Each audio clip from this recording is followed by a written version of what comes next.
las primeras subvenciones que yo recibí no tenías que justificar nada, casi la gente no se lo puede creer.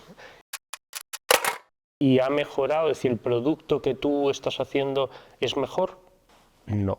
Todos estamos como en una especie de necesidad de justificarlo todo, necesidad de no sé qué, que yo creo que no nos lleva a ningún lado. Es como que estamos haciendo un esfuerzo por definir las cosas, porque el dinero público esté súper, es decir, cada peseta que pase, es decir, y lo entiendo por otro lado, pero dedicamos el 80% de nuestro tiempo a esa especie de justificación, ¿no? Ahí yo creo que el arte se muere un poco, sí, porque el arte necesita esa especie de respirar, como si la institución tuviese una especie de desconfianza. Lo que pasa es que la institución necesita hacer con nosotros lo mismo que hace con el resto de los fondos públicos, ¿no? Pero claro, igual nosotros, por nuestra manera de ser y nuestro tipo de trabajo, nos afecta más esa especie de rigidez a la que nos obliga a no... Sí que es cierto, pero a veces también tendemos como a decir que la cultura es una excepción, pero es cierto que, por ejemplo, desde el mundo de la pagesia o la agricultura y tal, también se quejan de lo mismo, ¿eh? Quiero decir que